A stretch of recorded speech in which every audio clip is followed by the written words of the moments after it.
درود پڑھیں. درود التجا ہے کہ مولا حضور پر درود بھیج. یہ ہے درود. اللہم صلی علی، مولا حضور پر درود بھیج. وہ کہتا میں پہلے بھی بھیج رہا ہوں اور تمہاری دعا کو بھی ساتھ ملا لیتا ہوں.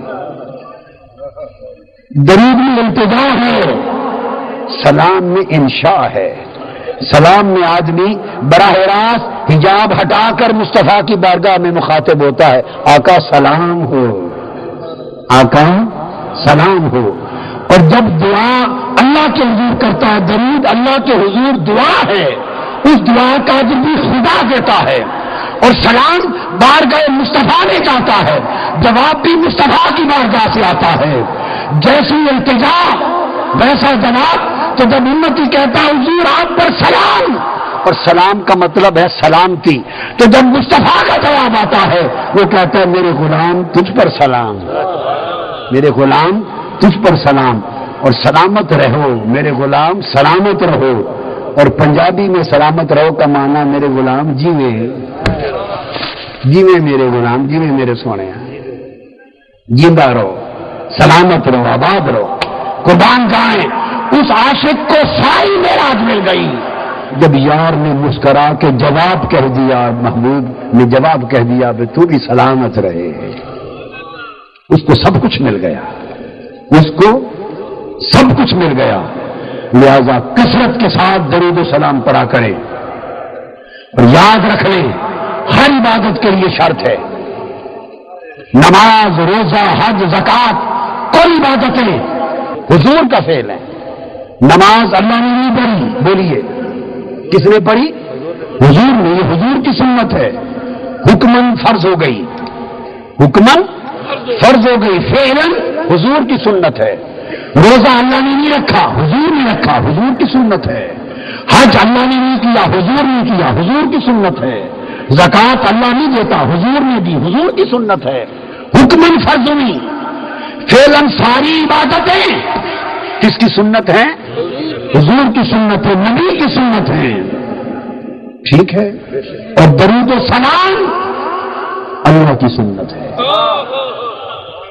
ان اللہ وملائکتہ یصلون، درود و سلام اللہ کی سنت ہے. ساری اسلام کی عبادتیں نبی کی سنتیں، اور مصطفیٰ پر درود و سلام اللہ کی سنت. اب ایک بات بتا دیں، درجہ اللہ کا زیادہ ہے یا نبی کا؟ کس کا درجہ زیادہ ہے؟ اللہ کا. جو نبی کا درجہ اللہ کے برابر مانے وہ مسلمان ہے؟ کافر ہے. جو نبی کا درجہ اللہ سے بڑھائے وہ کافر ہے. جو اللہ کے برابر کرے وہ کافر ہے. اللہ کا درجہ بلند وہ خالق ہے، حضور مخلوق ہے.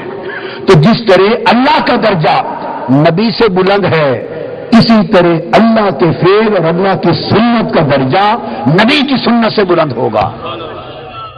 ہوگا یا نہیں؟ جیسے اللہ کا درجہ نبی سے بلند، اسی طرح اللہ کی ہر سنت کا درجہ نبی کی ہر سنت سے بلند.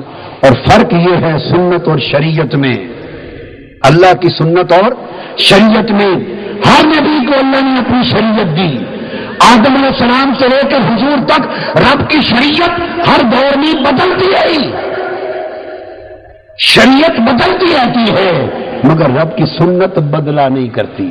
لن تجد لسنت اللہ تبدیلا. شریعت ہر نبی کے دور میں بدلتی تھی مگر سنت اس نے کبھی اپنی سنت قائم رکھتا ہے. درود و سلام مصطفیٰ پر پڑھنا خدا کی سنت. نماز، روزہ، حج، زکوٰۃ سب مصطفیٰ کی سنت.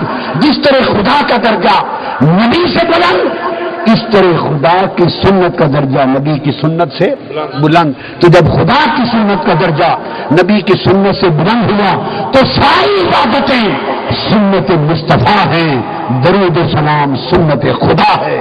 ساری عبادتوں کے درجے ایک طرف، مصطفیٰ کے درود و سلام کا درجہ ایک طرف. درود و سلام کا درجہ آپ سمجھیں کہ قادری صاحب یہ بات آپ نے بہت سخت کہہ دی، یہ کیا ہو گیا؟ درود و سلام کو نماز سے بھی بڑھا دیا. درود و سلام کو نماز جو سب عبادتوں کی افضل عبادت ہے اس پر بھی بڑھا دیا. ہاں بڑھا دیا. جس کا جی چاہے فتویٰ لگا دے، ہم فتووں سے تو ڈرے ہی کبھی نہیں. جس کا جی چاہ لگا دے، بڑھا دیا نماز سے. کیوں بڑھا دیا؟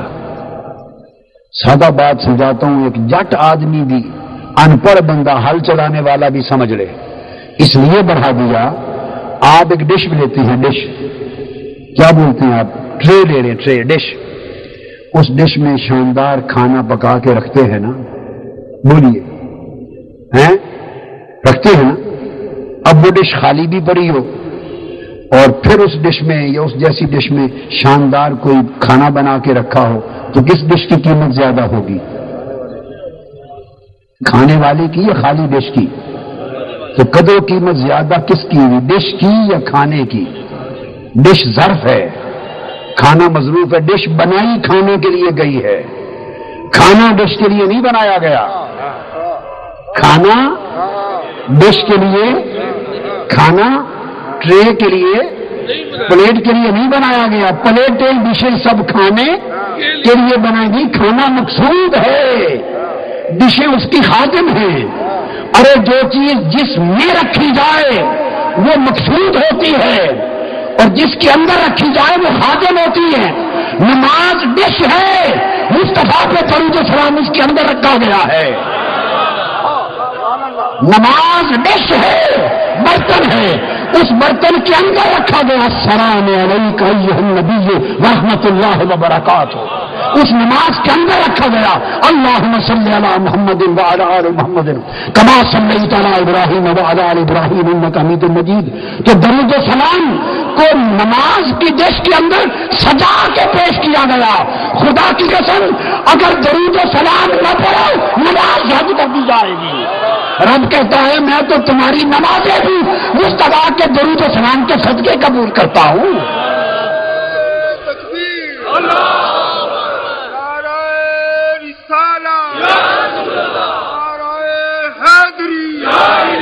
کہ درود و سلام کو، درود و سلام کے اندر نماز نہیں سجائی گئی، نماز میں درود و سلام سجا کے رکھا گیا ہے. اب بات تو سمجھ گئے ہیں نا؟ تو درجہ کس کا زیادہ ہوا؟ اللہ نے فرمایا نماز پڑھو، آؤ وضو کرو، صاف کپڑے پہنو، نماز پڑھو، میری تسبیح کرو، اللہ اکبر کرو، تکبیر کرو، سبحانک اللہم کہو، صفے بناؤ، ایمان کو کا قرآن پڑھو، قیام کرو، رکوع کرو، قیام کرو، سجود کرو، رکعتیں پوری کرو، اور سارا کچھ کر کے اب باری تعالیٰ اب بیٹھ جاؤ. جب سارا مکمل کر لیا میری دہلیز پر بیٹھ جاؤ ہاتھ جوڑ کر. تم اپنا کام کر چکے، اب مولا کیا کرے؟ فرمایا اب چاہتے ہو کہ جو کچھ کیا چاہتے ہو قبول ہو یا نہ ہو. باری تعالیٰ اتنی محنت کی، 4 رکعتیں پڑھی، قرآن پڑھا، سجدے کیے، جبین زمین پہ رکھی، التجا کی، چاہتے ہیں قبول ہو. فرمایا قبولیت چاہتے ہو تو میرے یار پہ درود و سلام پڑھتے. ارے نماز تو قبول حضور کے درود و سلام کے صدقے ہوتی پھرتی ہے. تو یہ درود و سلام اللہ کی سنت ہے، درجہ سب عبادتوں سے بلند، اور ساری عبادتیں اس کے صدقے قبول ہوتی ہیں. اور پھر دعا عبادتوں کا مخ ہے، دعا عبادتوں کا مغز ہے، نچوڑ ہے، سب عبادتوں کا نچوڑ دعا. الدعاء مخ العبادہ. اور میرے آقا نے فرمایا الدعاء بین الصلاتین لا یرد. فرمایا دعا عبادتوں کا مغز ہے، اور اگر چاہتے ہو کہ دعا رد نہ ہو تو اللہ نے فرمایا تمہیں طریقہ بتا دیتا. حضور نے فرمایا اگر چاہتے ہو، کیا خبر تم دعا کرو رب رد کر دے، کیا خبر دعا کرو اور مولا رد کر دے، قبول نہ کرے. اگر چاہتے ہو کہ دعا رد نہ ہو تو فرمایا آؤ تم ایک داؤ سکھا دیتا ہوں، ایک گر بتا دیتا ہوں. کیا؟ دعا سے پہلے اور پیچھے، آگے پیچھے میرا درود لگا دیا کرو. الدعاء بین الصلاتین لا یرد حدیث ہے. دعا کے آگے پیچھے میرا درود لگا دیا کرو. جو دعا میرے درودوں میں سج کر جائے گی، اللہ نے درود و سلام تو لینا ہی لینا ہے. ایسے کبھی نہیں ہوگا کہ آگے سے بھی لے لے، پیچھے سے بھی لے لے، اندر کی دعا چھوڑ دے. درود و سلام کے صدقے دعا بھی قبول ہو جائے گی. اور یہ دعائیں بھی حضور کے درود و سلام کے صدقے قبول، عبادتیں بھی درود و سلام کے صدقے قبول، ایمان بھی درود و سلام کے صدقے قبول، اسلام بھی درود و سلام کے صدقے قبول. اور اللہ نے اپنی ہر عبادت کے لیے وقت کی شرط رکھی، حیات کی شرط رکھی۔ فجر کی نماز ہے، سورج چڑھ جائے نہیں پڑھ سکتے، قضا ہو گئی۔ زور ہے، زوال سے پہلے نہیں پڑھ سکتے، اس کا سایہ 2 گنا اور 2.25 گنا ہو جائے، قضا اثر آ گئی۔ غروب ہو گیا سورج، اثر قضا ہو گئی۔ 1.5 گھنٹہ گزر گیا، 1.25 گھنٹہ، مغرب گئی، عشاء آ گئی، صبح ہو گئی، عشاء قضا ہو گئی۔ اللہ نے اپنی حج ہے، ناظر حج کے علاوہ سارا سال عرفات میں بیٹھے رہو، حج نہیں ہے۔ 11 مہینے روزہ رکھو، رمضان کے سوا حج روزہ نہیں ہے۔ اللہ نے اپنی ہر عبادت کے لیے شرط رکھی، وقت کی، مہینے کی، ٹائم کی، کھڑے ہو کے، بیٹھ کر، رکوع، سجود، حیات کی، طور کی، طریقے کی، وقت کی، اپنی ساری عبادتوں کے لیے اللہ نے شرطیں رکھی۔ جب مصطفیٰ کے درود و سلام کا وقت آیا، سارا قرآن پڑھ لو، ساری حدیث پڑھ لو، نہ کسی حیات کی شرط، نہ کسی وقت کی شرط۔ اپنی ہر عبادت کے لیے قضا بھی ہے، ادا بھی ہے۔ وقت پر پڑھو تو ادا، وقت گزر جائے تو قضا۔ اس کی عبادت ہو تو قضا ہو سکتی ہے، مصطفیٰ کا درود و سلام ادا ہی ادا ہے، اس کی قضا ہی کوئی نہیں، جب چاہو پڑھو ادا ہے۔